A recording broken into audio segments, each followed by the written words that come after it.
Good morning students. बेटे philosophical perspective in education subject ਦਾ ਆਪਾਂ topic discuss ਕਰਾਂਗੇ determination of aims of education with reference to curriculum. Clear बेटा? ਕਹਿੰਦੇ ਉਹ factor discuss ਕਰਾਂਗੇ ਉਹ determinants discuss ਕਰਾਂਗੇ ਆਪਾਂ ਉਹਨਾਂ ਬਾਰੇ discuss ਕਰਾਂਗੇ ਜਿਹੜੇ education ਦੇ aims ਨੂੰ ਨਿਰਧਾਰਿਤ ਕਰਦੇ ਨੇ करिकुलम पाठक्रम के संदर्भ में लैके पाठक्रम के नाल जिहड़ा साडा एम्स ऑफ एजुकेशन सिलेक्ट होंदा है जिहड़ा निश्चित होंदा है फिक्स होंदा है ओनू निर्धारित करने वाले किहड़े तत्व हैं आपां उसनू डिस्कस करांगे। फर्स्ट ऑफ ऑल बेटे करिकुलम की गल करते हैं। फर्स्ट ऑफ ऑल आपां किस दी गल करते हैं करिकुलम कि करिकुलम की है। करिकुलम क्लियर बेटे करिकुलम लैटिन भाषा दे शब्द क्यूसरी को लिया गया लैटिन वर्ड किहड़ा वर्ड है लैटिन जिसमें अपन क्यूरती बोल देते हैं।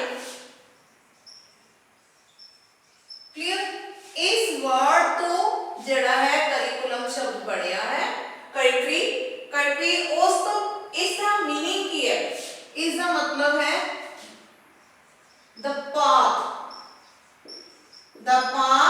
और यहाँ पर कह देते हैं the course running Roman church the course running Roman church. Clear बेटा कहते करिकुलम एक लैटिनी भाषा का शब्द है जिसका मतलब है कि सानू रास्ता देना एक पाथ एक रास्ता दिखाना जिस दे उत्ते ਅਸੀਂ आसानी नाल चल सकीए। कहते कोई भी इंस्टीट्यूट है कोई भी यूनिवर्सिटी है कॉलेज है स्कूल है किसी भी संस्था की गल करिए जो एजुकेशन नाल डील है या किसी होर भी चीज नाल डील करती है बिलोंग करती है देन उत्थे भी कुछ ना कुछ एक निश्चित कर लिया जाता उत्थे दा एक पाठक्रम बन जाता है। कहते करिकुलम एक अजिही चीज है जिस दे विच सिलेबस ते की आ जाता है सिलेबस आ जाता है विच उसकी को करिकुलम एक्टिविटीज आ जांदियां ने। कहते करिकुलम नूं जे गल करिए करिकुलम अपने आप दे विच एक अजिहा है कहते जे आपां गल करिए तां करिकुलम पाठक्रम एक अजिही चीज है जिस दे विच कल्ले ते कल्ले की किया जाता है कि सारे सब्जेक्ट्स नूं विच काउंट कर लिया जाता है। कहते जिवें हुण आपां सीबीएसई बोर्ड दे 10th स्टैंडर्ड की गल करिए तां करिकुलम ऑफ 10th स्टैंडर्ड आएगा उस दे विच सारियां वो एक्टिविटीज़ ਦੀਆਂ लिखियां होणगीਆਂ कि ਜਿਹੜੀਆਂ 10th स्टैंडर्ड ਦੇ स्टूडेंट्स ਦੇ ਨਾਲ ਡੀल ਕਰਦੀਆਂ ਜਾਂ ਬਿਲੋਂਗਸ ਕਰਦੀਆਂ यानी कि उस समय के दौरान ड्यूरिंग 10th कोर्स एक बच्चे ਨੂੰ किस चीज़ ਨਾਲ अवेयर होना चाहिए है ਕਿਹੜੇ-ਕਿਹੜੇ ਵਿਸ਼ਿਆਂ ਬਾਰੇ ਜਾਣਕਾਰੀ ਹੋਣੀ ਚਾਹੀਦੀ है ਉਹਨਾਂ ਸਾਰੇ ਸੰਬੰਧਾਂ ਨੂੰ ਇਕੱਠੇ ਕਰਕੇ ਇੱਕ ਜਿਹੜਾ ਕਰਿਕੂਲਮ ਬਣਾਇਆ ਜਾਂਦਾ ਹੈ। ਇਸ ਦੇ ਵਿੱਚ ਜਿਹੜੀ ਹੈ ਕਰਿਕੂਲਮ ਐਕਟੀਵਿਟੀਜ਼ ਵੀ ਸ਼ਾਮਿਲ ਹੁੰਦੀਆਂ ਨੇ ਤੇ ਕਰਿਕੂਲਮ ਨੂੰ ਕਈ ਸ਼ਾਰਟ ਲੈਂਗੁਏਜ ਦੇ ਵਿੱਚ ਜਿਹੜੀ ਆਪਾਂ ਕਹਿੰਦੇ ਆ ਸ਼ਾਰਟ ਫਾਰਮਸ ਦੇ ਵਿੱਚ ਉਹਨੂੰ ਸਿਲੇਬਸ ਵੀ ਕਹਿ ਦਿੰਦੇ ਨੇ। ਬਟ ਸਿਲੇਬਸ ਕੀ ਹੁੰਦਾ ਹੈ ਸਿਲੇਬਸ ਦੀ ਗੱਲ ਕਰੀਏ ਜੇਕਰ ਤਾਂ ਸਿਲੇਬਸ ਸਬਜੈਕਟ ਦਾ ਕੰਟੈਂਟ ਹੁੰਦਾ only contents of subjects.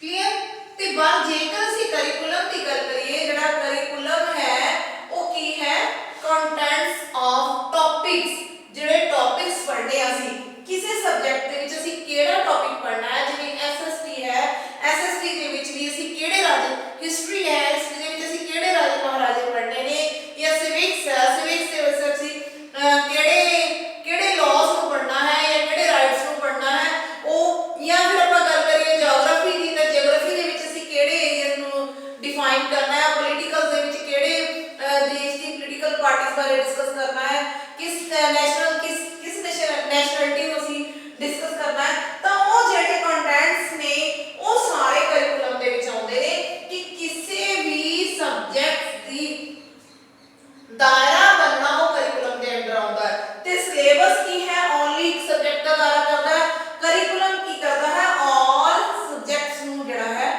Count करता है इसके which not only all subject but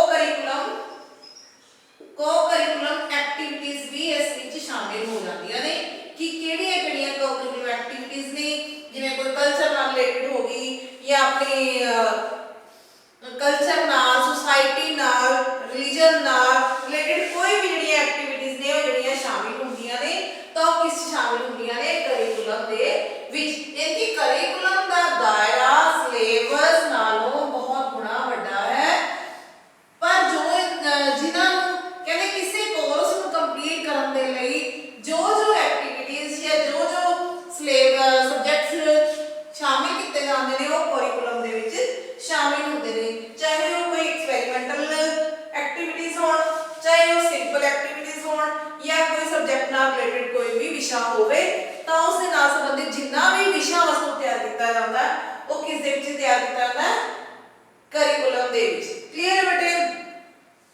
ਕਹਿੰਦੇ ਜਿਹੜੇ ਸੀ ਹੁਣ ਵਾਈਡਰ ਮੀਨਿੰਗ ਤੇ ਨੈਰੋ ਮੀਨਿੰਗ ਦੀ ਗੱਲ ਤੇ ਮੈਂ ਤੁਹਾਨੂੰ ਦੱਸੀ ਹੈ ਕਿ ਨੈਰੋ ਮੀਨਿੰਗ ਦੇ ਵਿੱਚ ਇਸ ਨੂੰ ਸਿਲੇਬਸ ਦੇ ਤੌਰ ਤੇ ਵੀ ਲਿਆ ਜਾਂਦਾ ਹੈ ਤੇ ਵਾਈਡਰ ਮੀਨਿੰਗ ਦੇ ਤੌਰ ਤੇ ਆਪਾਂ ਗੱਲ ਕਰੀਏ ਤਾਂ ਇਸ ਦੇ ਵਿੱਚ ਕਰਿਕੂਲਮ ਕੋ-ਕਰਿਕੂਲਮ ਐਕਟੀਵਿਟੀਜ਼ ਵੀ ਸ਼ਾਮਿਲ ਹੋ ਜਾਂਦੀਆਂ ਨੇ, ਹੋਰ ਐਕਟੀਵਿਟੀਜ਼ ਵੀ ਸਬਜੈਕਟ ਤੋਂ ਇਲਾਵਾ ਜਿਹੜੀਆਂ ਨੇ ਹੋਰ ਐਕਟੀਵਿਟੀਜ਼ ਵੀ ਇਸ ਦੇ ਵਿੱਚ ਸ਼ਾਮਿਲ ਹੋ ਜਾਂਦੀਆਂ ਨੇ। ਬੇਟੇ ਹੁਣ ਆ ਜਾਂਦਾ ਨਾ determination of aims of education with reference to curriculum. ਕਹਿੰਦੇ ਏਮਸ ਆਫ ਐਜੂਕੇਸ਼ਨ ਕਰਿਕੂਲਮ ਦੇ ਨਾਲ ਨਿਰਧਾਰਿਤ ਕਰਨ ਵਾਲੇ ਕਿਹੜੇ ਤੱਤ ਨੇ? ਸਭ ਤੋਂ ਪਹਿਲਾ ਤੱਤ ਜਿਹੜਾ ਆਪਣਾ ਹੈ, ਜੇ ਇਹਨਾਂ ਦੀ ਗੱਲ ਕਰੀਏ ਤਾਂ ਆਪਾਂ ਇਸ ਨੂੰ ਦੋ ਤਰੀਕਿਆਂ ਨਾਲ ਵੰਡ ਸਕਦੇ ਹਾਂ। ਇਸ ਨੂੰ ਅਸੀਂ ਦੋ ਤਰੀਕੇ ਨਾਲ ਡਿਫਾਈਨ ਕਰ ਸਕਦੇ ਹਾਂ। ਫਰਸਟ ਵਨ ਹੈ ਫਿਲਾਸਫੀਕਲ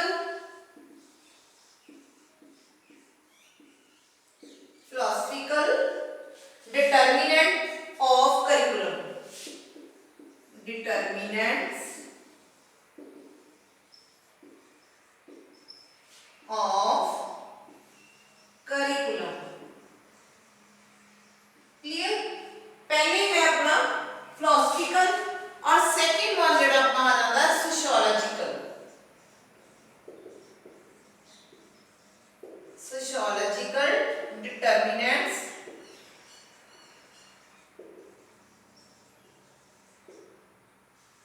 of curriculum। क्लियर बेटा जी? कहते ये जेड़े दो भाग ने, जेड़े दो हिस्से ने A and B, both define the determinants of curriculum। ये दोनों ही करिकुलम ਨੂੰ ਨਿਰਧਾਰਿਤ ਕਰਨ ਦੇ ਵਿੱਚ ਸਾਡੀ ਹੈਲਪ ਕਰਦੇ ਨੇ। ठीक है बेटा जी?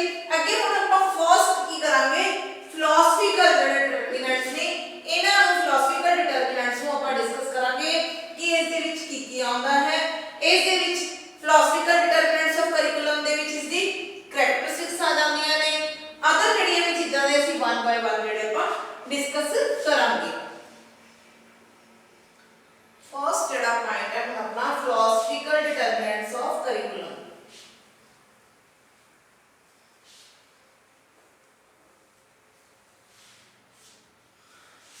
philosophical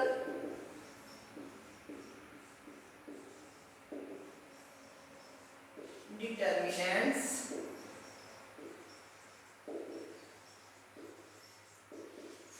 of curriculum। philosophical determinants of curriculum कहते जे गल करिए तो एम्स जो ने, जे फिलोसफी के एम्स की गल करिए तो एम्स की करते हैं, कहते एम्स स्पीक्स कहते वाई एजुकेशन, सानू एजुकेशन की लोड़ की है, साडा कोई उद्देश हुंदा है तां ही असीं सिक्ख्या लेना चाहुंदे हां। जे कोई डॉक्टर बनना चाहता है तां ही मैडिकल की सिक्ख्या लैंदा है, जे कोई इंजीनियर बनना चाहता है तो नॉन मैडिकल की सिक्ख्या पढ़ लैंदा है, जे किसी ने टीचर बनना है या तो ईटीटी की एजुकेशन लेगा या बीएड की एजुकेशन लेगा। और जिन्ने भी फील्ड्स हैं, जे आप कंप्यूटर की गल करिए, जे कोई कंप्यूटर का टीचर बनना चाहता है तो कंप्यूटर की एजुकेशन लेगा, जो कोई ब्यूटिशियन का कोर्स करता है किस लिए कि ब्यूटिशियन बन सके, कोई अपना टेलर बनता है, कोई इंजीनियर बनता है, कोई पोस्टमैन बनता है, मतलब हर एक जड़ा है अपना अपना कैरियर चूज करता है अकॉर्डिंग टू हिज एम। अपना जे उसका कोई एम है ताही वो एजुकेशन लेगा, यानी कि एम स्पीक व्हाई एजुकेशन, कि एजुकेशन दी सानू लोड़ क्यों है, व्हाई एजुकेशन। क्लियर? और नेक्स्ट जेडे कंटेंट ने जेडे एजुकेशन एम्स जो आ जांदा साडे कोले, ਅਸੀਂ करिकुलम ਦੇ कंटेंट्स बनाउने आ ਤਾਂ कंटेंट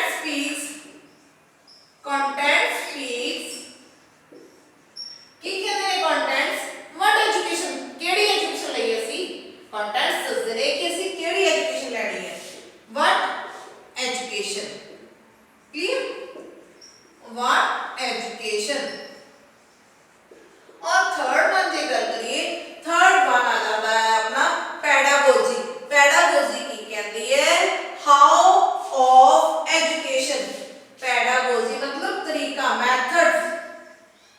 पैडागोजी और पैडागोजी की कहती है हाउ ऑफ एजुकेशन। एजुकेशन किवें दित्ती जावे, एजुकेशन किस तरीके नाल जेहड़ी एजुकेशन प्रोवाइड करवाई जावे, यानी कि करिकुलम सानू डिसाइड करके दिंदा है कि व्हाट एजुकेशन, एजुकेशन की है, इस दे विच की आना चाहिए है, सानू की सिखाया जाना चाहिए है, किहड़ियां क्वालिटी साडे दे विच पाणियां चाहिए ने, ये जिहड़ा है करिकुलम डिसाइड करता है। ते एम साडे उद्देश की देख कि वाई एजुकेशन, एजुकेशन सानू लोड़ क्यों है, ते पैडागोजी की हाउ ऑफ एजुकेशन। आज एजुकेशन नू प्राप्त किवें कीता जाता है, यानी कि मैथड्स ऑफ टीचिंग, इस दे विच की आ जाता है, मैथड्स ऑफ टीचिंग इस दे विच शामिल हो जाती है। क्लियर बेटा जी? हुण इस तो बाद ही आपां गल करिए, कहते एम्स की गल करते हैं, कहते वाई सब्जेक्ट मैटर जिहड़ा है इस दे विच आ जाता है, करिकुलम दे विच की आ जाता है, सब्जेक्ट मैटर नूं लिया जाता है कि किहड़े-किहड़े विषय साडे लई जरूरी ने ते किहड़े-किहड़े विषयां दी असीं गल करनी है, किहड़े-किहड़े विषयां बारे असीं जानकारी प्राप्त करनी है। ठीक है बेटा जी? ये तो सिर्फ इहदे फिलोसफिकल डिटरमिनेंट्स ऑफ करिकुलम दी थोड़ी जी इंट्रो सी। हुण नेक्स्ट आपां करांगे करैक्टरिस्टिक्स ऑफ करिकुलम। भी करिकुलम फिलोसफी दे हिसाब नाल जिहड़ा अकॉर्डिंग टू फिलोसफी जिहड़े करिकुलम दी की करैक्टरिस्टिक्स होणीआं चाहीदियां ने।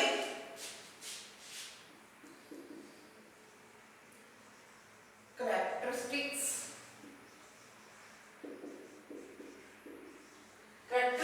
Of curriculum. ठीक है जी? फर्स्ट कैरेक्टरिस्टिक्स ऑफ करिकुलम दे विच लईए आपां all round development. All round development. ਹੁਣ बेटा जी ऑल राउंड डेवलपमेंट कहते सिक्ख्या का उद्देश ही मेन है कि एक बच्चे दे विच बच्चे की ऑल राउंड डेवलपमेंट की जा सके, उसका पूर्ण विकास किया जा सके, तां जो अपनी लाइफ दे विच ਜਿਹੜੀਆਂ उसनों समस्यावां आउण उसनों बड़े ही अच्छे तरीके नाल हैंडल कर सके, अपनी लाइफ नूं बहुत ही वधिया तरीके नाल जी सके। कहते जिस बच्चे कोल उसकी एजुकेशन बेस्ट होएगी तो वो इन्ना कुछ स्ट्रोंग हो जाएगा कि उसको कोई भी क्राइसिस आती है अपनी लाइफ में, जो कोई क्राइसिस आती ने सामने, कोई प्रॉब्लम्स आती हैं तो बड़ी ईजीली हैंडल कर लेगा। तुसीं अजकल सोशल मीडिया से देखा होना कि बहुत सारे जिहड़े है जिहड़े अपने आप में वीकनेस महसूस कर, जो वीक हो जाते हैं, जो मैंटली वीक हो जाते हैं, जिन्हां दी सिक्ख्या एक पासे हो जाती है किसी समय के उत्ते आके, तो की कर लेंदे हैं, सुसाइड कर लेंदे हैं। तो कहते सुसाइड कर लेंदे हैं, अपने आप को मार लेंदे हैं। क्यों मार लेंदे हैं? क्योंकि उन्हां दी एजुकेशन तो होई हुंदी है, पर वो अपनी एजुकेशन को लैके, कैरियर को लैके इन्ने ज़्यादा पोजेसिव होंदे ने, इन्ना ज़्यादा उन्हां दी सोचण शक्ति खत्म हो जाती है कि वो आखिर उन्हां को की हल लगता है कि मैं सुसाइड कर लवां। शायद सुसाइड ही सारिया दुखों का अंत है। पर जिहड़ी एजुकेशन ने बच्चे की ऑल राउंड डेवलपमेंट की है, तो उस कोले की हुंदा है कि जेकर ये समा आया है, जे कोई माड़ा चंगा समा नहीं रहा तो माड़ा भी नहीं रहेगा, वो मैंटली इतना स्ट्रोंग हो चुका होंदा, उसकी हर पक्ष तो डेवलपमेंट होंदी है कि not only economically, not only study base पे, बट कि मैंटली इतनी डेवलपमेंट हो रखी होंदी है कि वो हरेक चीज़ नाल लड़न लई तैयार होंदा है, वो हरेक चीज़ का सामना करने लई तैयार होंदा है। He is ready to face all the problems of his life. अपनी उसकी लाइफ दी जिन्नियां भी समस्यावां ने उन्हां नूं फेस करन दे लई तैयार होंदा है। कहते ऑल राउंड डेवलपमेंट दे विच साडी फिजिकल डेवलपमेंट आ जाती है। क्यों? क्योंकि बच्चा कहते जे फिजिकल स्ट्रोंग है, कहते एक हैल्दी माइंड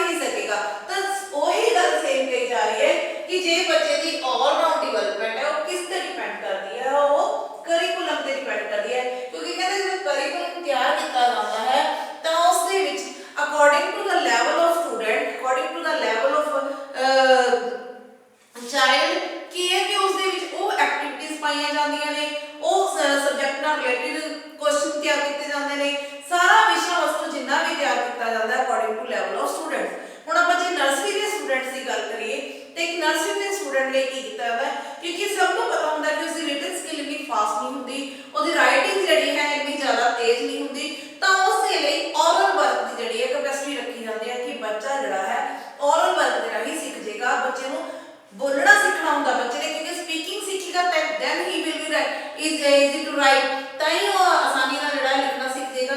ਤਾਂ ਕਹਿੰਦੇ ਪਹਿਲਾਂ ਉਹਦੇ ਸਪੀਕਿੰਗ ਤੇ ਜ਼ੋਰ ਦਿੱਤਾ ਜਾਂਦਾ ਹੈ, ਉਸ ਨੂੰ ਔਰਲ ਸਿਖਾਇਆ ਜਾਂਦਾ ਹੈ, ਫਿਰ ਉਸ ਤੋਂ ਬਾਅਦ ਅਸੀਂ ਰਾਈਟਿੰਗ ਤੇ ਆਉਂਦੇ ਹਾਂ। ਹੌਲੀ ਹੌਲੀ ਜਿਹੜੀਆਂ ਸੈਂਸਸ ਉਹਦੀਆਂ ਕੰਮ ਕਰਨ ਲੱਗਦੀਆਂ ਨੇ। ਤਾਂ ਇਸ ਤਰੀਕੇ ਨਾਲ ਉਸ ਤੋਂ ਬਾਅਦ ਜੇ ਆਪਾਂ ਹਾਈ ਲੈਵਲ ਦੀ ਗੱਲ ਕਰੀਏ ਤਾਂ ਹਾਈ ਲੈਵਲ ਦੇ ਵਿੱਚ ਵੀ ਕੀ ਕੀਤਾ ਜਾਂਦਾ ਹੈ, ਜਦੋਂ ਕੁਝ ਏਜ ਹੋ ਜਾਂਦੀ ਹੈ, मतलब 6-7 क्लास की गल करिए तो 6-7 क्लास ਦੇ ਵਿੱਚ ਜੇ ਆਪਾਂ ਗੱਲ ਕਰੀਏ ਤਾਂ ਉਸ ਟਾਈਮ ਦੇ ਉੱਤੇ ਬੱਚੇ ਦੀ ਗੇਮਸ ਵੱਲ ਦੇਖਿਆ ਜਾਂਦਾ ਹੈ ਕਿ ਬੱਚਾ ਕਿਹੜੀ ਗੇਮ ਵੱਲ ਜਿਹੜਾ ਹੈ ਅਟਰੈਕਟ ਕਰਦਾ ਹੈ, ਅਟਰੈਕਟਿਵ ਹੁੰਦਾ ਹੈ, ਉਸ ਨੂੰ ਕਿਹੜੀ ਗੇਮ ਦੇ ਵਿੱਚ ਇੰਟਰਸਟ ਹੈ ਔਰ ਕਿਹੜੀ ਗੇਮ ਉਹ ਵਧੀਆ ਤਰੀਕੇ ਨਾਲ ਖੇਡ ਸਕਦਾ ਹੈ, ਜਾਂ ਅਦਰ ਐਕਟੀਵਿਟੀਜ਼ ਕਿ ਬੱਚੇ ਦੇ ਵਿੱਚ ਡਾਂਸਿੰਗ ਕੁਆਲਿਟੀ ਹੈ, ਬੱਚੇ 'ਚ ਸਿੰਗਿੰਗ ਕੁਆਲਿਟੀ ਹੈ, ਬੱਚੇ 'ਚ ਜਾਂ ਰਾਈਟਿੰਗ ਕੁਆਲਿਟੀ ਹੈ, ਬੱਚੇ 'ਚ ਆਰਟ ਦੀ ਕੁਆਲਿਟੀ ਹੈ, ਜਿੰਨੇ ਵੀ ਜਿਹੜੀਆਂ ਸਾਰੀਆਂ ਉਹਦੀਆਂ ਦੇਖੀਆਂ ਜਾਂਦੀਆਂ ਨੇ। ਤੇ कई स्कूल ਦੇ ਵਿੱਚ ਕੋਸ਼ਿਸ਼ ਕੀਤੀ ਜਾਂਦੀ ਹੈ ਕਿ ਬੱਚਾ ਜਿਹੜਾ ਹੈ ਹਰ ਫੀਲਡ ਦੇ ਵਿੱਚ ਆਪਣੇ ਆਪ ਨੂੰ ਅੱਗੇ ਲੈ ਕੇ ਆਵੇ। ਜੇ ਪ੍ਰਾਈਵੇਟ ਸਕੂਲ ਦੀ ਗੱਲ ਕਰਿਆ ਜਾਵੇ ਤਾਂ ਉਹ ਛੋਟੇ ਬੱਚੇ ਤੋਂ ਹੀ ਸ਼ੁਰੂ ਹੋ ਜਾਂਦੇ ਆ, ਨਰਸਰੀ ਲੈਵਲ ਤੋਂ ਹੀ ਸ਼ੁਰੂ ਹੋ ਜਾਂਦੇ ਆ ਕਿ ਹਰੇਕ ਬੱਚੇ ਨੂੰ ਉਹ ਸਟੇਜ ਦੇ ਉੱਤੇ ਇੱਕ ਵਾਰ ਜ਼ਰੂਰ ਲੈ ਕੇ ਜਾਂਦੇ ਨੇ, ਕਿ ਯਾਨੀ ਕਿ ਨਾ ਸਟੇਜ ਦਾ ਫੋਬੀਆ ਨਾ ਰਹੇ, ਸਟੇਜ ਫੋਬੀਆ ਨਾ ਹੋਵੇ, ਐਗਜ਼ਾਮ ਫੋਬੀਆ ਨਾ ਹੋਵੇ, ਉਹ ਬੱਚਿਆਂ ਨੂੰ ਮੈਂਟਲੀ ਪ੍ਰਿਪੇਅਰ ਕਰਦੇ ਆ। ਤਾਂ ਕਹਿੰਦੇ ਜਿਹੜੀ ਮੈਂਟਲੀ ਪ੍ਰਿਪੇਅਰੇਸ਼ਨ ਹੈ ਯਾਨੀ ਕਿ ਓਵਰ ਰਾਊਂਡ ਡਿਵੈਲਪਮੈਂਟ ਹੈ, ਉਹ ਕਿਸ ਤਰੀਕੇ ਨਾਲ ਹੁੰਦੀ ਹੈ, ਉਹ ਕਰਿਕੂਲਮ ਦੇ ਥਰੂ ਹੁੰਦੀ ਹੈ। ਉਹਨਾਂ ਦਾ ਪਾਠਕ੍ਰਮ ਹੀ ਇਸ ਤਰੀਕੇ ਨਾਲ ਬਣਾਇਆ ਜਾਂਦਾ ਹੈ ਕਿ ਇੱਕ ਪੀਰੀਅਡ ਉਸ ਨੂੰ ਉਹਨਾਂ ਨੂੰ ਲਾਇਬ੍ਰੇਰੀ ਦਾ ਦਿੱਤਾ ਜਾਂਦਾ ਹੈ, ਇੱਕ ਟਾਈਮ ਟੇਬਲ ਦੇ ਵਿੱਚ ਗੇਮਸ ਪੀਰੀਅਡ ਹੁੰਦਾ ਹੈ, ਇੱਕ ਉਹਨਾਂ ਦਾ ਕੰਪੀਟੀਸ਼ਨ ਪੀਰੀਅਡ ਹੁੰਦਾ ਹੈ, ਇੱਕ ਉਹਨਾਂ ਦਾ ਆਰਟ ਐਂਡ ਕਰਾਫਟ ਦਾ ਪੀਰੀਅਡ ਹੁੰਦਾ ਹੈ, ਬਾਕੀ ਜਿਹੜੇ ਹੁੰਦੇ ਸਬਜੈਕਟਸ ਦੇ ਨਾਲ ਰਿਲੇਟਡ ਜਿਹੜੇ ਟਾਈਮ ਟੇਬਲ ਦੇ ਵਿੱਚ ਪੀਰੀਅਡ ਫਿਕਸ ਕੀਤੇ ਜਾਂਦੇ ਨੇ। ਠੀਕ ਹੈ ਬੇਟਾ ਜੀ, ਇਹ ਹੁੰਦੀ ਹੈ ਆਲ ਰਾਊਂਡ ਡਿਵੈਲਪਮੈਂਟ। ਸੈਕਿੰਡ ਆ ਜਾਂਦਾ moral value development. moral value development।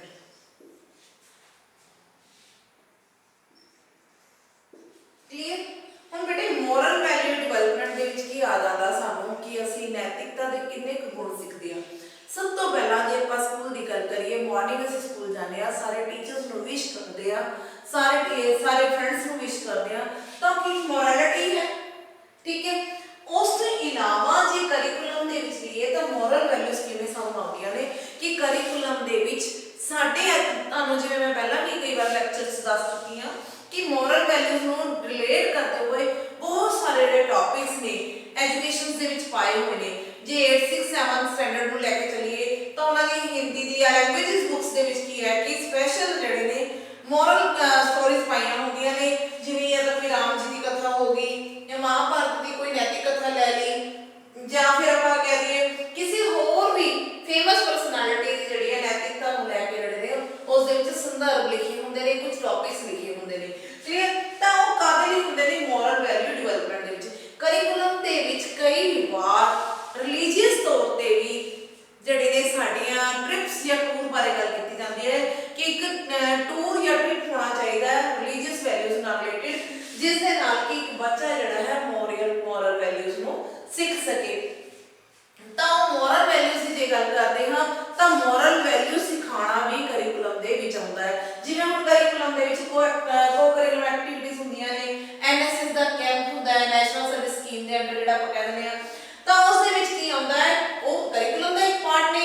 ਤਾਂ ਉਸ ਦੇ ਵਿੱਚ ਬੱਚਾ ਕੀ ਸਿੱਖਦਾ ਹੈ ਕਿ ਕਿਸ ਤਰੀਕੇ ਨਾਲ ਕੁਝ ਜੋ ਬੱਚੇ ਹੁੰਦੇ ਨੇ ਜਿਹੜੇ ਐਨਐਸਐਸ ਦੇ ਵਿੱਚ ਪਾਰਟਿਸਿਪੇਟ ਕਰਦੇ ਨੇ ਕਿ ਉਹਨਾਂ ਨਾਲ ਅਸੀਂ ਕਿਸ ਤਰੀਕੇ ਨਾਲ ਅੰਡਰਸਟੈਂਡਿੰਗ ਬਣਾਉਣੀ ਹੈ, ਉਹਨਾਂ ਦੇ ਨਾਲ ਮਿਲ ਕੇ ਟੀਮ ਵਰਕ ਅਸੀਂ ਕਿਸ ਤਰੀਕੇ ਨਾਲ ਕਰਨਾ ਹੈ, ਕਿਸ ਤਰੀਕੇ ਨਾਲ ਅਸੀਂ ਜਾ ਕੇ ਅਲੱਗ-ਅਲੱਗ ਜਿਵੇਂ ਐਨਐਸਐਸ ਕੈਂਪ ਦੇ ਵਿੱਚ ਇੱਕ ਮੋਟਿਵ ਹੁੰਦਾ, ਉਹਨਾਂ ਦਾ ਇੱਕ ਉਦੇਸ਼ ਹੁੰਦਾ ਹੈ ਕਿ ਕਦੇ ਉਹ ਛੋਟੇ ਜਿਹੇ ਏਰੀਏ ਨੂੰ ਲੈ ਲੈਂਦੇ ਕਿ ਉਸ ਨੂੰ ਕਦੇ ਲਿਟਰੇਸੀ ਸਿਖਾਉਣੀ ਹੈ ਜਾਂ ਉਸ ਨੂੰ ਕੋਈ ਮਤਲਬ ਜੋ ਗੰਦਗੀ ਦੀਆਂ ਚੀਜ਼ਾਂ ਨੇ ਉਹਨਾਂ ਤੋਂ ਬਚਾਉਣਾ ਹੈ ਜਾਂ ਕਿਸੇ ਬਿਮਾਰੀ ਬਾਰੇ ਜਾਣਕਾਰੀ ਦੇਣੀ ਹੈ। ਤਾਂ ਉਹ ਜਿਹੜੀਆਂ ਚੀਜ਼ਾਂ ਨੇ ਉਹ ਕਿਸ ਤਰੀਕੇ ਨਾਲ ਆਉਂਦੀਆਂ ਨੇ, ਉਹ ਮੋਰਲ ਵੈਲਿਊਜ਼ ਤਾਂ ਹੀ ਆਉਂਦੀਆਂ ਨੇ ਜਦੋਂ ਕਰਿਕੂਲਮ ਦੇ ਵਿੱਚ ਜਿਹੜੇ ਸਾਨੂੰ ਐਡ ਕੀਤੇ ਹੋਏ ਸਬਜੈਕਟਸ ਹੁੰਦੇ ਨੇ ਜਾਂ ਐਡ ਕੀਤੇ ਹੋਏ ਕੁਝ ਟੌਪਿਕਸ ਜਾਂ ਕੰਟੈਂਟਸ ਨੂੰ ਲਿਆ ਜਾਂਦਾ ਹੈ। ਠੀਕ ਹੈ ਜੀ, ਨੈਕਸਟ ਆ ਜਾਂਦਾ ਆਪਣਾ ਕਲਚਰਲ ਵੈਲਿਊਜ਼।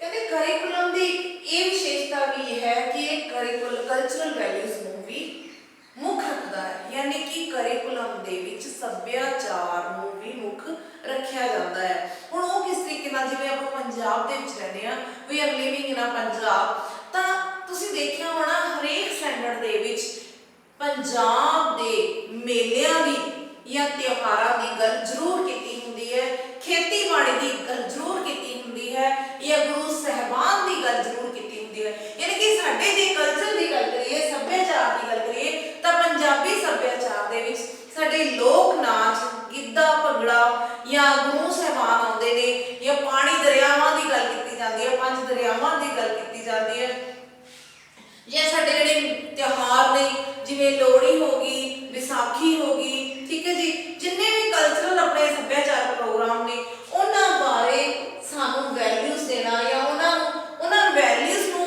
ਵਿੱਚ ਕਲੈਕਟ ਕਰਕੇ ਰੱਖਣਾ ਕਰਿਕੂਲਮ ਦਾ ਇੱਕ ਵਿਸ਼ੇਸ਼ਤਾ ਹੈ ਕਿ ਉਹਨਾਂ ਵੈਲਿਊਜ਼ ਨੂੰ ਸੰਭਾਲ ਕੇ ਰੱਖਦਾ ਹੈ। ਜਿਵੇਂ ਆਪਾਂ ਗੱਲ ਕਰੀਏ ਕਿ ਪੁਰਾਣੇ ਟਾਈਮ ਦੇ ਵਿੱਚ ਜਿਹੜੀ ਹੈ ਰੂਹ ਚਰਖਿਆਂ ਦੇ ਉੱਤੇ ਕੱਤੀ ਜਾਂਦੀ ਸੀ, ਜਾਂ ਕੋਈ ਹੋਰ ਜਿਵੇਂ ਭੱਠੀਆਂ ਵਗੈਰਾ ਹੁੰਦੀਆਂ ਸੀ ਜਾਂ ਅੰਗੀਠੀਆਂ ਹੁੰਦੀਆਂ ਸੀਗੀਆਂ, ਦਾਣੇ ਭੁੰਨਣ ਵਾਲੀਆਂ, ਜਾਂ ਘਰ ਦੇ ਵਿੱਚ ਚੁੱਲ੍ਹੇ ਹੁੰਦੇ ਸੀਗੇ, ਅੱਜ ਵੀ ਹੈ ਨੋ ਡਾਊਟ, ਬਟ ਜਿਹੜੀ ਜਨਰੇਸ਼ਨ ਨਿਊਲੀ ਜਨਰੇਸ਼ਨ ਹੈ ਉਹਨਾਂ ਨੂੰ ਇਹਨਾਂ ਚੀਜ਼ਾਂ ਬਾਰੇ ਨਹੀਂ ਪਤਾ। ਤਾਂ ਕਰਿਕੂਲਮ ਦੇ ਵਿੱਚ ਉਹਨਾਂ ਚੀਜ਼ਾਂ ਨਾਲ ਰਿਲੇਟਡ ਕੁਝ ਟੌਪਿਕਸ ਜਿਹੜੇ ਨੇ ਉਹ ਸਾਡੇ ਸਬਜੈਕਟਸ ਦੇ ਵਿੱਚ ਮਿਲਦੇ ਨੇ, ਤਾਂ ਸਾਨੂੰ ਕੀ ਹੈ ਕਲਚਰਲ ਵੈਲਿਊਜ਼ ਦਾ ਵੀ ਪਤਾ ਲੱਗਦਾ ਹੈ, ਸਾਡੇ ਸੱਭਿਆਚਾਰਕ ਮੁੱਲਾਂ ਦਾ ਵੀ ਪਤਾ ਲੱਗਦਾ ਹੈ। ਤੇ ਇਹ ਕਰਿਕੂਲਮ ਦੀ ਵਿਸ਼ੇਸ਼ਤਾ ਵੀ ਹੈ ਕਿ ਉਹ ਸਾਡੇ ਸੱਭਿਆਚਾਰਕ ਮੁੱਲਾਂ ਨੂੰ ਜਾਗਰੂਕ ਰੱਖਦੇ ਨੇ, ਜ਼ਿੰਦਾ ਰੱਖਦੇ ਨੇ, ਉਹਨਾਂ ਨੂੰ ਖਤਮ ਹੋਣ ਤੋਂ ਬਚਾਉਣ ਦੇ ਲਈ ਜਿਹੜਾ ਹੈ ਉਹਨਾਂ ਨਾਲ ਰਿਲੇਟਡ ਜੋ ਸੰਬੰਧਿਤ ਟੌਪਿਕ ਨੇ ਉਹ ਵੀ ਉਸ ਦੇ ਵਿੱਚ ਮਰਜ ਕੀਤੇ ਜਾਂਦੇ ਨੇ ਕਰਿਕੂਲਮ ਦੇ ਵਿੱਚ। ਨੈਕਸਟ ਹੈ ਸਾਡੀ ਕਰੈਕਟਰ ਡਿਵੈਲਪਮੈਂਟ। ਕਰੈਕਟਰ ਡਿਵੈਲਪਮੈਂਟ, ਹੁਣ ਜੇ ਕਰਿਕੂਲਮ ਦੀ ਗੱਲ ਕਰੀਏ ਕਿ ਉਹ ਸਾਡਾ ਕਰੈਕਟਰ ਡਿਵੈਲਪਮੈਂਟ ਕਿਵੇਂ ਕਰਦਾ ਹੈ, ਕਰੈਕਟਰ ਡਿਵੈਲਪਮੈਂਟ ਦੇ ਵਿੱਚ ਸਾਡੇ ਚਰਿੱਤਰ ਦੇ ਵਿਕਾਸ ਦੀ ਗੱਲ ਹੋ ਰਹੀ ਹੈ। ਜਦੋਂ ਚਰਿੱਤਰ ਦਾ ਵਿਕਾਸ ਹੁੰਦਾ ਹੈ, ਸਾਨੂੰ ਵੀ ਪਤਾ ਹੈ ਕਿ ਕਰਿਕੂਲਮ ਦੇ ਵਿੱਚ ਮੈਂ ਤੁਹਾਨੂੰ ਜਿਵੇਂ ਪਹਿਲਾਂ ਦੱਸਿਆ ਕਿ ਕੁਝ ਫੇਮਸ ਪਰਸਨੈਲਿਟੀਜ਼ ਬਾਰੇ ਸਾਨੂੰ ਦੱਸਿਆ ਜਾਂਦਾ ਹੈ, ਜਾਂ ਇਹੋ ਜਿਹੀਆਂ ਕੁਝ ਮੋਰਲ ਸਟੋਰੀਜ਼ ਹੁੰਦੀਆਂ ਨੇ ਜੋ ਸਾਡੇ ਕਰੈਕਟਰ ਨੂੰ ਬਿਲਡ ਕਰਦੀਆਂ ਨੇ। ਜਿਵੇਂ ਸੀਤਾ ਜੀ ਦੀ ਕਹਾਣੀ ਬਾਰੇ ਲੈ ਕੇ ਚੱਲੀਏ, ਜਾਂ ਰਾਮ ਜੀ ਦੀ, ਜਾਂ ਰਾਜਾ ਹਰੀਸ਼ ਚੰਦਰ ਦੀ ਗੱਲ ਕਰੀਏ, ਜਾਂ ਗੁਰੂ ਸਾਹਿਬਾਨ ਗੁਰੂ ਨਾਨਕ ਦੇਵ ਜੀ ਦੀ ਗੱਲ ਕਰੀਏ ਕਿ ਸਾਨੂੰ ਜਿਹੜਾ ਹੈ ਵਹਿਮਾਂ ਭਰਮਾਂ ਤੋਂ ਬਚਾਇਆ ਹੈ, ਚੋਰੀ ਦੱਸਿਆ ਕਿ ਜਿਹੜੇ ਠੱਗ ਚੋਰ ਹੁੰਦੇ ਨੇ ਉਹਨਾਂ ਦਾ ਕੀ ਹਸ਼ਰ ਹੁੰਦਾ ਹੈ। ਜਾਂ ਆਪਾਂ ਗੱਲ ਕਰੀਏ ਕਰੈਕਟਰ ਡਿਵੈਲਪਮੈਂਟ ਦੇ ਵਿੱਚ ਜਿਵੇਂ ਹੁਣ ਹਿਸਟਰੀ ਦੇ ਵਿੱਚ ਰਾਜਾ ਮਹਾਰਾਜਾ ਦੀ ਗੱਲ ਕੀਤੀ ਗਈ ਹੈ, ਤਾਂ ਉਸ ਦੇ ਵਿੱਚ ਇਹ ਵੀ ਕਈ ਵਾਰ ਦੱਸਿਆ ਜਾਂਦਾ ਹੈ ਕਿ ਉਹਨਾਂ ਦੇ ਵਿੱਚ ਹੀ ਕੁਝ ਇਹੋ ਜਿਹੇ ਸਾਡੇ ਇੰਡੀਅਨਸ ਸੀਗੇ, ਜਿਹੜੇ ਰਾਜੇ ਮਹਾਰਾਜਾ ਦੇ ਕੁਝ ਇਹੋ ਜਿਹੇ ਪਰਸਨ ਸੀ, ਕਨਿਕ ਪਰਸਨ ਸੀਗੇ, ਇੰਨੇ ਬੇਕਾਰ ਪਰਸਨ ਸੀ ਜਿਨ੍ਹਾਂ ਨੇ ਕੀ ਕੀਤਾ, ਜਿਨ੍ਹਾਂ ਨੇ ਸਾਡੇ ਮਤਲਬ ਜਿਹੜਾ ਸਾਡਾ ਰਾਜਪਾਟ ਜਿਹੜੀ ਅਸੀਂ ਗੁਲਾਮੀ ਹਾਸਲ ਕੀਤੀ ਉਹ ਅੰਗਰੇਜ਼ਾਂ ਦੇ ਹੱਥ ਵਿਕ ਗਏ, ਜਿਸ ਕਰਕੇ ਅਸੀਂ ਜਿਹੜੇ ਹੈਗੇ ਅਸੀਂ ਗੁਲਾਮ ਹੋ ਗਏ। ਤਾਂ ਉਹ ਚੀਜ਼ਾਂ ਜਿਹੜੀਆਂ ਸਾਨੂੰ ਨੇ ਸਾਡੀ ਕਰੈਕਟਰ ਡਿਵੈਲਪਮੈਂਟ ਦੇ ਵਿੱਚ ਹੈਲਪ ਕਰਦੀਆਂ ਨੇ, ਕਿਸ ਤਰੀਕੇ ਨਾਲ ਕਿ ਅਸੀਂ ਉਹ ਚੀਜ਼ ਨਹੀਂ ਕਰਨੀ, ਨਹੀਂ ਤਾਂ ਜਿਹੜਾ ਸਾਡਾ ਨਾਮ ਹੈ ਉਹ ਵੀ ਬੁਰਾਈ ਦੇ ਵਿੱਚ ਆਏਗਾ। ਤਾਂ ਹੁਣ ਆਪਾਂ ਗੱਲ ਕਰੀਏ, ਜਿਵੇਂ ਇੱਕ ਮੈਨੂੰ ਸਟੋਰੀ ਵੀ ਯਾਦ ਆ ਰਹੀ ਹੈ, ਸਟੋਰੀ ਦੇ ਵਿੱਚ ਸੀਗਾ ਕਹਿੰਦੇ ਇੱਕ ਵਾਰ ਇੱਕ ਛੋਟੀ ਜਿਹੀ ਚਿੜੀ ਹੁੰਦੀ ਹੈ ਤੇ ਕਿਸੇ ਘਰ ਨੂੰ ਅੱਗ ਲੱਗ ਜਾਂਦੀ ਹੈ, ਤਾਂ ਉਹ ਛੋਟੀ ਜਿਹੀ ਚਿੜੀ ਕੀ ਕਰਦੀ ਹੈ, ਉਹ ਪਾਣੀ ਦੀਆਂ ਆਪਣੀ ਚੌਂਚ ਦੇ ਵਿੱਚ ਪਾਣੀ ਭਰ ਕੇ ਉਸ ਜਿਹੜੀ ਹੈ ਘਰ ਦੀ ਅੱਗ ਨੂੰ ਬੁਝਾਉਣ ਦੇ ਵਿੱਚ ਕੋਸ਼ਿਸ਼ ਕਰਦੀ ਹੈ। ਤਾਂ ਉਸ ਨੂੰ ਕੋਈ ਪੁੱਛ ਲੈਂਦਾ ਹੈ ਕਿ ਤੂੰ ਤੇਰੇ ਇੰਨੇ ਪਾਣੀ ਨਾਲ ਕੀ ਹੋ ਜਾਏਗਾ, ਕਹਿੰਦੀ ਮੇਰਾ ਇਹਨਾਂ ਪਾਣੀ ਨਾਲ ਕੁਝ ਨਹੀਂ ਹੋਣਾ, ਕਹਿੰਦੀ ਮੈਨੂੰ ਸਿਰਫ ਮੇਰਾ ਜਿਹੜਾ ਹੈ, ਕਹਿੰਦੇ ਮੇਰਾ ਨਾਮ ਜਿਹੜਾ ਅੱਗ ਲਗਾਉਣ ਵਾਲਿਆਂ 'ਚ ਨਹੀਂ ਅੱਗ ਬੁਝਾਉਣ ਵਾਲਿਆਂ 'ਚ ਆਏਗਾ। ਯਾਨੀ ਕਿ ਉੱਥੇ ਵੀ ਇਸਦੀ ਕਰੈਕਟਰ ਬਿਲਡਿੰਗ ਹੈ, ਮਤਲਬ ਉਸਦੇ ਚਰਿੱਤਰ ਦਾ ਹੈ, ਜੋ ਚਰਿੱਤਰ ਬਣ ਰਿਹਾ, ਚਰਿੱਤਰ ਦਾ ਵਿਕਾਸ ਹੋ ਰਿਹਾ, ਯਾਨੀ ਕਿ ਉਹ ਅੱਛਾਈ ਵੱਲ ਮੂਵ ਕਰਦਾ ਹੈ। ਤਾਂ ਕਰਿਕੂਲਮ ਦਾ ਇੱਕ ਮੇਨ ਬੇਸ ਹੁੰਦਾ ਹੈ ਕਿ ਸਾਡੇ ਕਰੈਕਟਰ ਨੂੰ ਡਿਵੈਲਪ ਕਰੇ, ਸਾਡੇ ਜਿਹੜਾ ਚਰਿੱਤਰ ਹੈ ਉਹ ਚੰਗਾ ਹੋਵੇ, ਉਸ ਦੇ ਲਈ ਕਰਿਕੂਲਮ ਦੇ ਵਿੱਚ ਸਾਰਾ ਕੁਝ ਪਾਇਆ ਜਾਂਦਾ ਹੈ। ਹੁਣ ਕਰੈਕਟਰ ਬਿਲਡਿੰਗ ਦੇ ਵਿੱਚ ਸਾਡੀ ਅੱਛਾਈ ਹੀ ਨਹੀਂ ਬਲਕਿ ਸਾਡੀ ਨੌਲੇਜ ਵੀ ਆਉਂਦੀ ਹੈ ਕਿ ਸਾਡੀ ਇੰਟੈਲੀਜੈਂਸ ਕਿੰਨੀ ਹੈ, ਸਾਡੀ ਪਰਸਨੈਲਿਟੀ ਕਿੰਨੀ ਹੈ।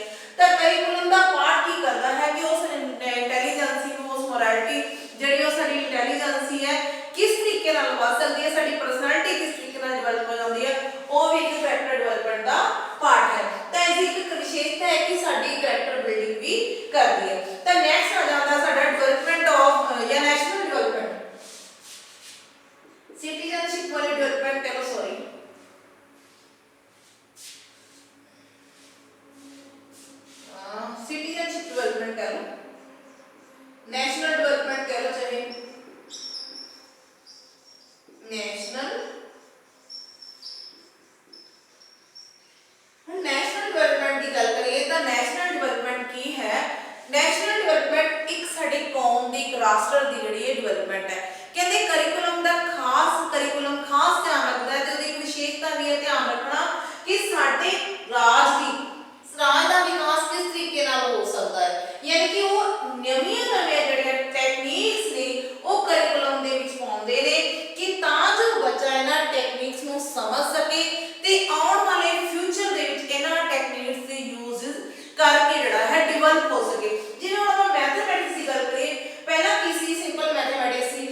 टैक्स ਅਸੀਂ ਪੇ ਕਰਨੇ ਹੁੰਦੇ ਆ, ਪਰ ਪਹਿਲਾਂ ਦੀ ਜਿਹੜੀ ਜਨਰੇਸ਼ਨ ਸੀ ਉਸਨੂੰ ਟੈਕਸਸ ਬਾਰੇ ਕੁਝ ਵੀ ਨਹੀਂ ਸੀ ਪਤਾ, how to count our taxes. ਤਾਂ ਉਸ ਦੇ ਵਿੱਚ ਟੈਕਸ ਨੂੰ ਕਿਸ ਤਰੀਕੇ ਨਾਲ ਕਾਊਂਟ ਕੀਤਾ ਜਾ ਸਕਦਾ ਹੈ, ਟੈਕਸ ਨੂੰ ਕਿਸ ਤਰੀਕੇ ਨਾਲ ਕਿਸ ਟੈਕਸ ਤੇ ਸਾਨੂੰ ਰਿਬੇਟ ਮਿਲਦੀ ਹੈ, ਕਿਹੜਾ ਟੈਕਸ ਅਸੀਂ ਭਰਨਾ ਹੁੰਦਾ ਹੈ, ਕਿੰਨੀ ਇਨਕਮ ਤੇ ਭਰਨਾ ਹੁੰਦਾ ਹੈ, ਤੇ ਕਿਹੜੀਆਂ ਚੀਜ਼ਾਂ ਜਿਹੜੀਆਂ ਹੈਗੀਆਂ ਨੇ ਜਿਨ੍ਹਾਂ ਦੇ ਉੱਤੇ ਟੈਕਸ ਦੀ ਮਾਫੀ ਹੈ ਜਾਂ ਟੈਕਸ ਦੀ ਛੋਟ ਹੈ, ਸਾਰਾ ਕੁਝ ਜਿਹੜਾ ਉਹਦੇ ਵਿੱਚ ਆਉਂਦਾ ਹੈ। ਮੈਥਮੈਟਿਕਸ ਦੇ ਸਬਜੈਕਟ ਦੇ ਵਿੱਚ ਸਾਨੂੰ ਦੇਖਣ ਨੂੰ ਮਿਲਦਾ ਹੈ। ਤੇ ਉਹ ਕੀ ਹੈ, ਸਾਡੀ ਨੇਸ਼ਨ ਦੀ ਬਿਲਡਿੰਗ ਹੀ ਹੋ ਰਹੀ ਹੈ, ਨੇਸ਼ਨ ਦਾ ਡਿਵੈਲਪਮੈਂਟ ਹੀ ਹੋ ਰਿਹਾ ਕਿ ਸਾਡੇ ਛੋਟੇ ਬੱਚਿਆਂ ਨੂੰ ਵੀ ਅੱਜ ਦੇ ਟਾਈਮ ਦੇ ਵਿੱਚ ਨੌਲੇਜ ਹੈ ਕਿ how to fill up check, how to fill up ਜੋ ਪਰਫਾਰਮਾ ਹੁੰਦਾ ਹੈ, ਆਪਾਂ ਕਹਿੰਦੇ ਆ ਬੈਂਕ ਦੇ ਵਿੱਚ ਜਦੋਂ ਅਸੀਂ ਫਰਮ ਜਾਂਦੇ ਸਲਿੱਪ ਹੁੰਦੀ ਹੈ, ਬੈਂਕ ਸਲਿੱਪ ਹੁੰਦੀ ਹੈ, ਤਾਂ how to fill that slips, ਕਿਉਂਕਿ ਅੱਜ ਦੇ ਕਰਿਕੂਲਮ ਦੇ ਵਿੱਚ ਪ੍ਰੈਕਟੀਕਲ ਚੀਜ਼ ਜਿਹੜੀਆਂ ਦਿੱਤੀਆਂ ਜਾ ਰਹੀਆਂ, ਇੰਗਲਿਸ਼ ਦਾ ਆਪਾਂ ਲਗਾ ਲਈਏ, ਇੰਗਲਿਸ਼ ਸਬਜੈਕਟ ਦੇ ਵਿੱਚ ਜੇ ਆਪਾਂ ਗ੍ਰਾਮੈਟੀਕਲ ਤੌਰ ਤੇ ਲਗਾਈਏ ਤਾਂ ਗ੍ਰਾਮੈਟੀਕਲ ਤੌਰ ਤੇ ਵੀ ਕੀ ਸਿਖਾਇਆ ਜਾ ਰਿਹਾ ਹੈ ਕਿ ਮੈਸੇਜ ਕਿਸ ਤਰੀਕੇ ਨਾਲ ਕਨਵੇ ਕਰਨੇ ਹੈ, ਜਾਂ ਆਪਣੇ ਮੈਸੇजेस ਹੋ ਗਏ ਜਾਂ ਹੋਰ ਪੈਸੇਜ ਦੀ ਗੱਲ ਕੀਤੀ ਜਾਂਦੀ ਹੈ ਕਿ ਵੱਡੀ ਚੀਜ਼ ਨੂੰ ਛੋਟੀ ਫਾਰਮ 'ਚ ਕਿਸ ਤਰੀਕੇ ਨਾਲ ਲਿਖਣਾ ਹੈ, ਡੀਡੀ ਹੋ ਗਈ, ਡਿਮਾਂਡ ਡਰਾਫਟਸ ਹੋ ਗਏ ਕਿਸ ਤਰੀਕੇ ਨਾਲ ਭਰਨੇ ਨੇ, ਮਤਲਬ ਬਹੁਤ ਸਾਰੇ ਚੀਜ਼ਸ ਨੇ, ਜਾਂ ਨੋਟਿਸਿਸ ਹੋ ਗਏ ਕਿ ਸ਼ਾਰਟ ਨੋਟਿਸਿਸ ਕਿਵੇਂ ਬਣਦੇ ਨੇ। ਤਾਂ ਉਹ ਸਾਰੀਆਂ ਚੀਜ਼ਾਂ ਨੇ ਇੱਕ ਡਿਵੈਲਪਮੈਂਟ ਦੀ ਗੱਲ ਕਰਦੀਆਂ ਨੇ। ਤਾਂ ਨੇਸ਼ਨਲ ਡਿਵੈਲਪਮੈਂਟ ਦੇ ਵਿੱਚ ਕੱਲਾ ਇੱਕ ਬੈਂਕਿੰਗ ਸਿਸਟਮ ਨੂੰ ਨਹੀਂ, ਜਿਵੇਂ ਪੋਲਿਟਿਕਸ ਹੈ ਕਿ ਪੋਲਿਟਿਕਸ ਕਿਸ ਤਰੀਕੇ ਨਾਲ ਕਿ ਡਿਮਾਂਡ ਜਾਂ ਡਿਮਾਂਡ ਤੇ ਸਪਲਾਈ ਦੀ ਗੱਲ ਕਰੀਏ ਕਿ ਜੇਕਰ ਸਪਲਾਈ ਵੱਧ ਹੋਏਗੀ ਤਾਂ ਨੈਚੁਰਲ ਹੈ ਡਿਮਾਂਡ ਘੱਟ ਹੋਏਗੀ, ਜਾਂ ਡਿਮਾਂਡ ਵੱਧ ਹੋਏਗੀ ਤਾਂ ਉਹਦਾ ਸਪਲਾਈ ਨਾਲ ਕੋਈ ਸਪਲਾਈ ਵੱਧ ਹੈ ਤਾਂ ਉਹਦੇ ਜਿਹੜੇ ਪ੍ਰਾਈਸਿਸ ਨੇ ਬਿਲਕੁਲ ਸਟੇਬਲ ਰਹਿਣਗੀਆਂ। ਜੇ ਸਪਲਾਈ ਘੱਟ ਹੈ ਤੇ ਡਿਮਾਂਡ ਵੱਧ ਹੈ, ਜਿਹੜੇ ਪ੍ਰਾਈਸਿਸ ਨੇ ਉਹ ਹਾਈਕ ਹੋ ਜਾਣਗੀਆਂ। ਉਹ ਜਿਹੜੀਆਂ ਸਾਰੀਆਂ ਚੀਜ਼ਾਂ ਨੇ ਉਹ ਕਰਿਕੂਲਮ ਦੇ ਅੰਡਰ ਆਉਂਦੀਆਂ ਨੇ। ਕਰਿਕੂਲਮ ਇਹ ਜਿਹੇ ਟੌਪਿਕ ਸੈੱਟ ਕਰਦਾ ਹੈ ਕਿ ਜਿਹੜਾ ਸਾਨੂੰ ਆਪਣੇ ਸਾਡੇ ਫਿਊਚਰ ਦੇ ਲਈ ਟ੍ਰੇਨ ਕਰ ਦਿੰਦਾ ਹੈ, ਜੋ ਸਾਨੂੰ ਫਿਊਚਰ ਦੇ ਲਈ ਰੈਡੀ ਕਰਦਾ ਕਿ how to survive in our life, ਅਸੀਂ ਕਿਵੇਂ ਆਪਣੀ ਲਾਈਫ ਦੇ ਵਿੱਚ